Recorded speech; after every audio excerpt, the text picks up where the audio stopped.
You will be provided 2 pages to study for each question that will be at the end of this course. The first page is the actual question and answer that will most likely be on the DPS test. The second page is the support material for the answer to the question. Step 1 to this study approach is to see the actual question and answer without distractors. This will help your mind remember the answer when distractors are present. Step 2 is to read and study the reasoning behind the answer to the question. You will see portions of the support material in green. This is the actual answer to the question. In some cases, you will also see sentences in red. These are also very important parts of the explanation that may appear on the DPS test as another question.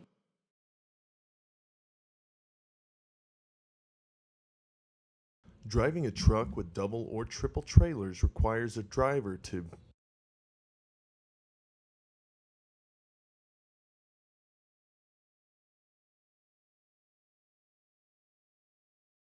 handling. For the safest handling on the road, the more heavily loaded trailer should be in the first position behind the tractor.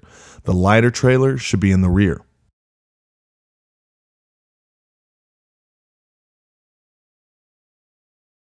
When testing the coupling of double trailers, the landing gear of the rear trailer should be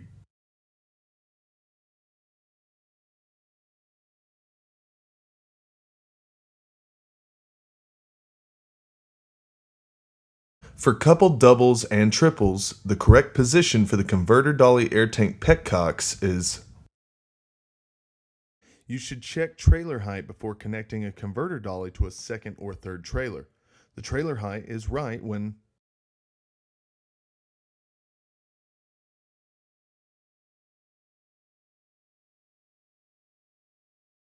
converter dolly connection.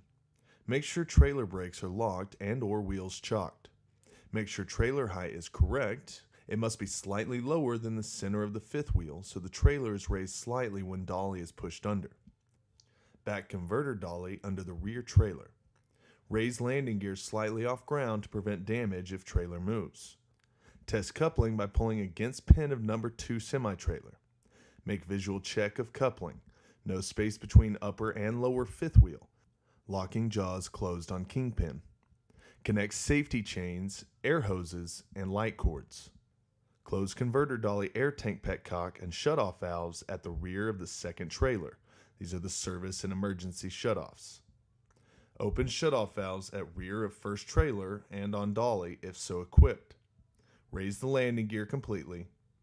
Check the trailers by pushing the air supply knob in and check for air at the rear of the second trailer by opening the emergency line shutoff. If air pressure isn't there, something is wrong and the brakes won't work.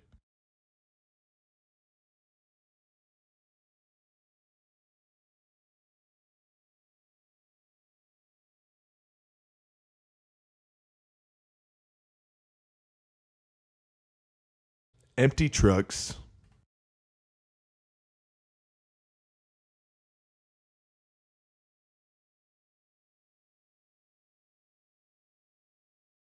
Brake early. Control your speed whether fully loaded or empty. Large combination vehicles take longer to stop when they are empty than when they are fully loaded. When lightly loaded, the very stiff suspension springs and strong brakes give poor traction and make it very easy to lock up the wheels. Your trailer can swing out and strike other vehicles. Your trailer can jackknife very quickly, so you also must be very careful about driving bobtail tractors.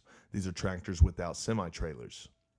Tests have shown that bobtails can be very hard to stop smoothly. It takes them longer to stop than a tractor semi-trailer loaded to maximum gross weight. In any combination rig, allow lots of following distance and look far ahead so you can brake early. Don't be caught by surprise and have to make a panic stop.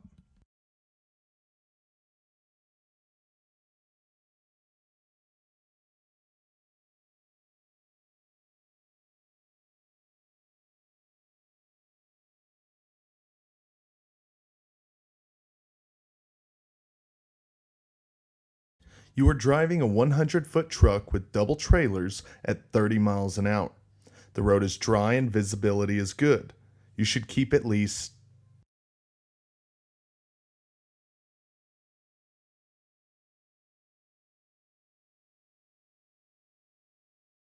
to raise front trailer supports, landing gear, you should Steer gently and smoothly when you are pulling trailers.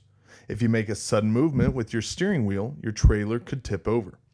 Follow far enough behind other vehicles, at least 1 second for each 10 feet of your vehicle length, plus another second if going over 40 miles an hour.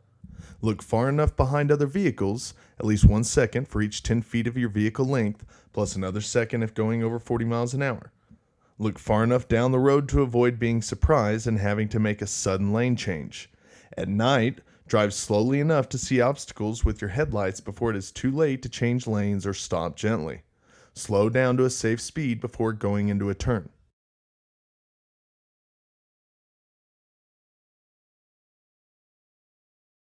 You are driving with double triples and must use your brakes to avoid a crash. For emergency braking, you should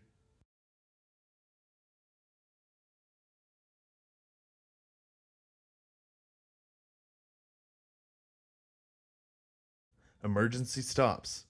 If somebody suddenly pulls out in front of you, your natural response is to hit the brakes. This is a good response if there's enough distance to stop and you use the brakes correctly. You should brake in a way that will keep your vehicle in a straight line and allow you to turn if it becomes necessary. You can use the controlled braking method or the stab braking method. Controlled braking. With this method, you apply the brakes as hard as you can without locking the wheels. Keep steering wheel movement very small while doing this. If you need to make a large steering adjustment or if the wheels lock, release the brakes. Reapply the brakes as soon as you can. Stab braking. Apply your brakes all the way. Release brakes when the wheels lock up. As soon as the wheels start rolling, apply the brakes fully again. It can take up to 1 second for the wheels to start rolling after you've released the brakes. If you reapply the brakes before the wheels start rolling, the vehicle won't straighten out.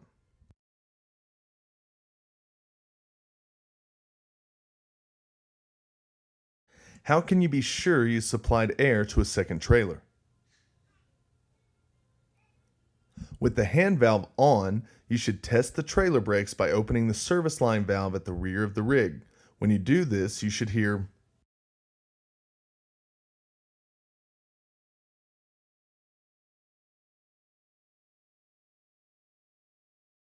airflow to all trailers. Use the tractor parking brake and or chock the wheels to hold the vehicle. Wait for air pressure to reach normal, then push in the red trailer air supply knob. This will supply air to the emergency supply lines.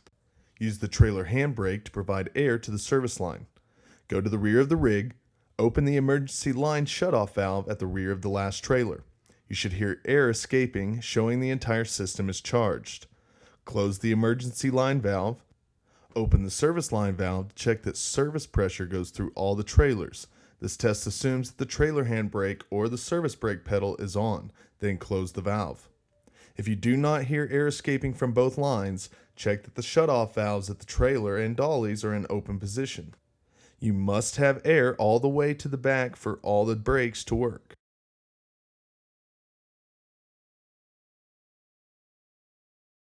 Which of these statements about checking your mirrors is true?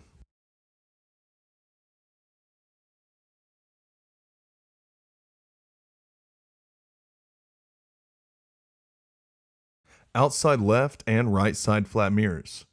These mirrors are mounted at the left and right front corners of the tractor at the side or front of the windshield. They are used to monitor traffic, check clearance on the sides and to the rear of the vehicle. There is a blind spot immediately below and in front of each mirror and directly in the back of the rear bumper. The blind spot behind the vehicle could extend up to 400 feet depending on the width of the vehicle. Ensure that the mirrors are properly adjusted so you can see 200 feet or 4 truck lengths behind the truck, along the sides of the truck, and be able to see the rear tires touching the ground.